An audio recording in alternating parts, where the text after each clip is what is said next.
नाज़रीन, कराची जे इलाइक़े कोरंगी में एक्साइज़ नारकोटिक्स कंट्रोल कामयाब कार्रवाई कंदे हिकु मंशियात फरोश खे गिरफ़्तार करे वरितो।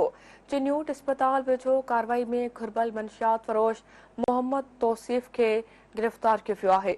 गिरफ़्तार जवाबदार जे कब्ज़े मां 430 ग्राम आइस ऐं 100 नशे वारियूं गोरियूं हथ कई वियूं आहिनि। अवां नाज़रीन अहम ब्रेकिंग न्यूज़ ॾींदासीं। कराची जे इलाइक़े कोरंगी में एक्साइज़ नारकोटिक्स कंट्रोल कामयाब कार्रवाई कंदे हिकु मंशियात फरोश खे गिरफ़्तार करे वरितो आहे। चिन्यूट अस्पताल वेझो कार्रवाई में घुर्बल मंशियात फरोश मोहम्मद तौसीफ़ खे गिरफ़्तार कयो वियो आहे।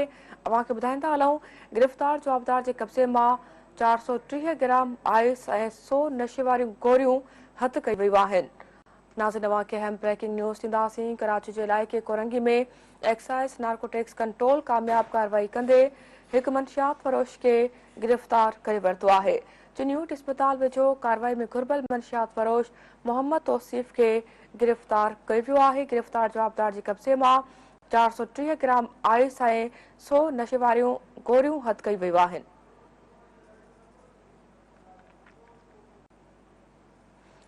अवां खे आगाही ॾियूं पिया, कराची जे इलाइक़े कोरंगी में एक्साइज़ नारकोटिक्स कंट्रोल कामयाब कार्रवाई कई आहे।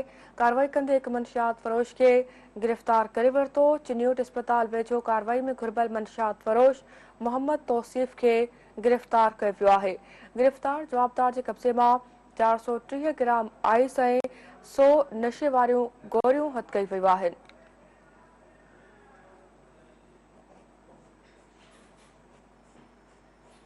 अवां खे नाज़रीन आगाह कयूं पिया, कराची जे इलाइक़े कोरंगी में एक्साइज़ नारकोटिक्स कंट्रोल कामयाब कार्रवाई कंदे हिकु मंशियात फरोश खे गिरफ़्तार करे वरितो आहे। चिन्यूट अस्पताल वेझो कार्रवाई में घुर्बल मंशियात फरोश मोहम्मद तौसीफ़ खे गिरफ़्तार कयो वियो। अवां खे आगाह कंदा हलूं, गिरफ़्तार जवाबदार जे कब्ज़े मां 430 ग्राम आइस ऐं 100 नशे वारियूं गोरियूं हथ कई वियूं आहिनि। अवां खे नाज़रीन अहम ख़बर खां अपडेट कंदासीं। कराची जे इलाइक़े कोरंगी में एक्साइज़ नारकोटिक्स कंट्रोल कामयाब कार्रवाई कंदे हिकु मंशियात फरोश खे गिरफ़्तार करे वरितो। चिन्यूट अस्पताल वेझो कार्रवाई में घुर्बल मंशियात फरोश मोहम्मद तौसीफ़ खे गिरफ़्तार कयो वियो। गिरफ़्तार जवाबदार जे कब्ज़े मां 430 ग्राम आइस ऐं 100 नशे वारियूं गोरियूं हथ कई वियूं आहिनि। अवां खे अपडेट कंदासीं। कराची जे इलाइक़े कोरंगी में एक्साइज़ नारकोटिक्स कंट्रोल कामयाब कार्रवाई कंदे हिकु मंशियात फरोश खे गिरफ़्तार करे वरितो। चिन्यूट अस्पताल वेझो कार्रवाई में घुर्बल मंशियात फरोश मोहम्मद तौसीफ़ खे गिरफ़्तार कयो वियो आहे। गिरफ़्तार जवाबदार जे कब्ज़े मां 430 ग्राम आइस ऐं 100 नशे वारियूं गोरियूं हथ कई वियूं आहिनि।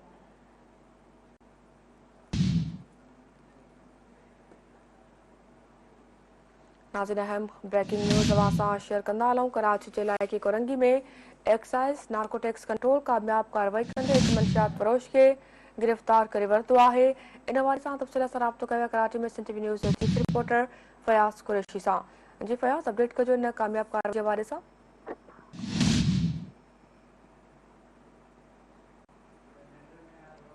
फयाज़, अपडेट कजो, कराची जे इलाइक़े कोरंगी में एक्साइज़ नारकोटिक्स कंट्रोल कामयाब कार्रवाई कंदे हिकु मंशियात फरोश खे गिरफ़्तार करे वरितो आहे।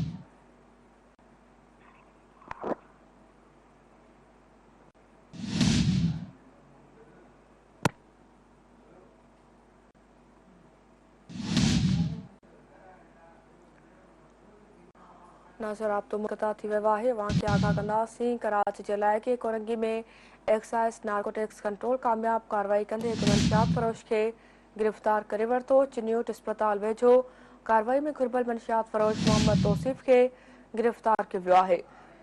गिरफ़्तार जवाबदार जे कब्ज़े मां 430 ग्राम आइस ऐं 100 नशे वारियूं गोरियूं हथ कई वियूं आहिनि। राब्तो बहाल थी चुको आहे फयाज़ कुरैशी सां। जी फयाज़, आगाह कजो। कराची जे इलाइक़े कोरंगी में जेको मेन कोरंगी वारो इलाइक़ो आहे उते एक्साइज़ नारकोटिक्स कंट्रोल बोर्ड पारां कार्रवाई की वई आहे। कार्रवाई में जेका मंशियात फरोश जेको आहे हुनखे गिरफ़्तार कयो आहे। एक्साइज़ टीम जेका कार्रवाई कई मेन कोरंगी जो इलाइक़ो आहे चिन्यूट अस्पताल उते इहा कार्रवाई कई आहे।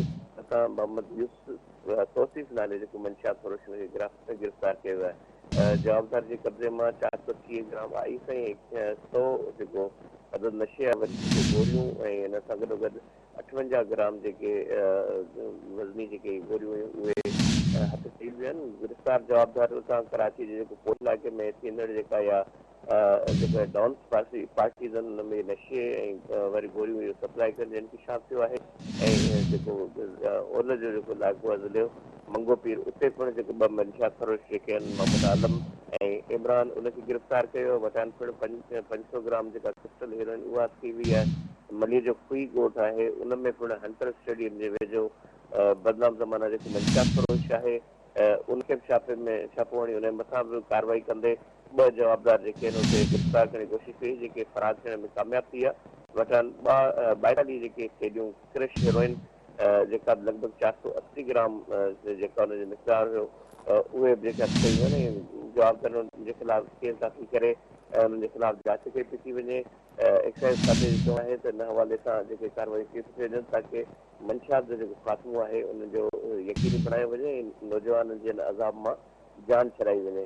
एक्साइज़ खाते पारां कार्रवाई जो सिलसिलो जारी आहे। मंशियात पकड़ी पई थी वञे ऐं जवाबदारनि खे गिरफ़्तार करे उन्हनि खे जेल हवाले करण जो जेको सिलसिलो आहे उहो बि जारी आहे।